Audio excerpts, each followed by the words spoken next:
Assalamualaikum warahmatullahi wabarakatuh. Selamat pagi, siang, ataupun malam. Perkenalkan kami kelompok 7 dari Paralel K1.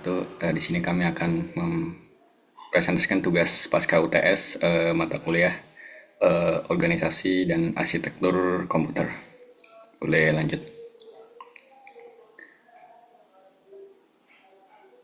Oke, di sini ada anggota-anggota kami, ada saya sendiri, Anastasia Sedina, lalu ada Daniel Akmal Mahendra, ada Muhammad Khairul Jalnufriki, dan Johanna Devina Habehan.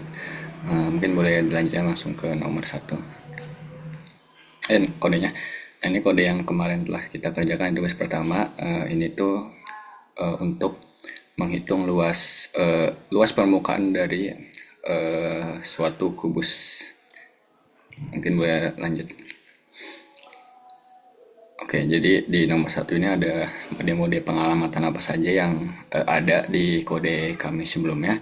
Yang pertama itu ada addressing. Nah, direct addressing ini tuh dia ke dari spesifik eh, lokasi memori tertentu. Nah, ini ada tiga. Yang pertama ada move EAX site, yaitu dari memory site kita masukkan ke register EAX. Lalu ada move area EAX. Nah, ini dari register EAX ke memori dari lokasi memori dari area. Dan juga ada move EAX area. Ini memasukkan value dari memori address area ke EAX seperti itu. Nah, lalu ada immediate addressing ini, jadi operanya itu merupakan value yang konstan ataupun ya langsung gitu, tidak dari register ataupun tidak dari memori. Ini ada move EBX 6.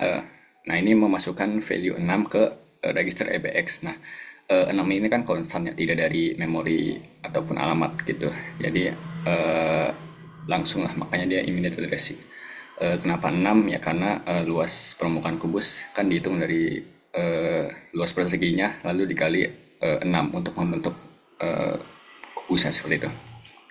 Lalu ada register addressing, ini tuh dia operannya yang ada di register dari CPU-nya. Ya, ini ada dua, imul EAX dan imul EBX. Ini sebenarnya shorthand ataupun shortcut dari mengalihkan register EAX dengan register EAX itu sendiri seperti itu.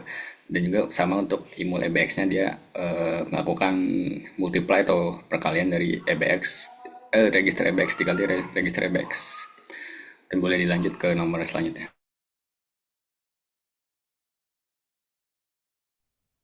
Di sini ditanyakan instruksi aritmetika yang dipakai dari kode kami itu ada imul EAX dan juga imul EBX, sama-sama menggunakan instruksi imul, di mana kalau misalnya EAX itu menghitung sisi dikali sisi dari kubus, kemudian yang EBX itu mengalihkan luas dengan 6 untuk membentuk luas permukaan kubus tersendiri. Nah, di EAX ini ia mengalihkan register EAX dengan operan yang sama, sedangkan yang EBX itu hasil dari pengalihan EAX kemudian dikalikan dengan 6. Selanjutnya akan dijelaskan oleh rekan saya. Baik, sekarang kita masuk ke bagian register. Di bagian register ini ada materi mengenai interrupt terlebih dahulu. Jadi interrupt itu adalah sebuah mekanisme, sebuah perangkat untuk meminta perhatian dari CPU. Di dalam kode ini, INT digunakan untuk mencetak string dan nilai yang ada di register. Nah, register yang terlibat adalah EAX atau Extended Accumulator yang berperan sebagai tujuan penampungan data, akumulator, dan membawa parameter. Di kode ini ada dua int yang terpakai, ada int2 dan int1. Di int2, instruksi sebelumnya adalah moveAX, area message. Dan di sini register yang terlibat adalah EAX. Nah, penjelasannya adalah sebelum memanggil int2, alamat memori dari string area message itu dimasukkan ke dalam register EAX. Jadi, int2 itu bisa dibilang berfungsi untuk mencetak string yang alamatnya ada di EAX. Nah, di sini EAX itu sendiri termasuk digunakan sebagai carrier parameter bagi panggilan interrupt. Hal yang sama juga terjadi untuk int1. Int1, instruksi sebelumnya adalah move EAX area. Register yang terlibat adalah EAX dengan penjelasan sebelum memanggil int1, nilai dari variabel area dalam kasus ini adalah 96 dimasukkan ke dalam AX. Jadi seperti int2, int1 juga berfungsi untuk mencetak nilai integer yang ada di AX. Oke, jadi untuk selanjutnya itu ada data hazard. Jadi sebenarnya ada tiga, yaitu dependensi, output dependensi, sama satu lagi itu anti dependensi. Tapi dalam kode kita mengidentifikkan hanya ada dua tipe data hazard, yaitu data dependensi dan juga output dependensi. Jadi yang pertama itu adalah data dependensi atau read after write ya. Di sini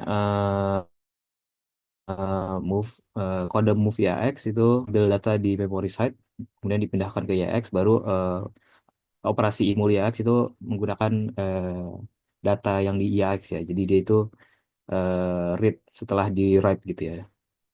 Baru kemudian ada data dependensi yang kedua, yaitu ada imul YAX juga. Imul YAX ini juga keduanya merupakan data dependensi, yaitu read after write juga. Dan yang ketiga itu ada output dependensi, yaitu di mana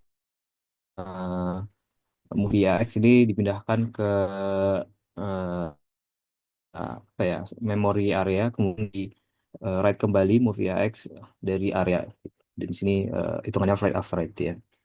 Mungkin itu aja penjelasan dari kelompok kami mengenai kode yang kami buat. Kurang lebihnya mohon maaf. Wassalamualaikum warahmatullahi wabarakatuh.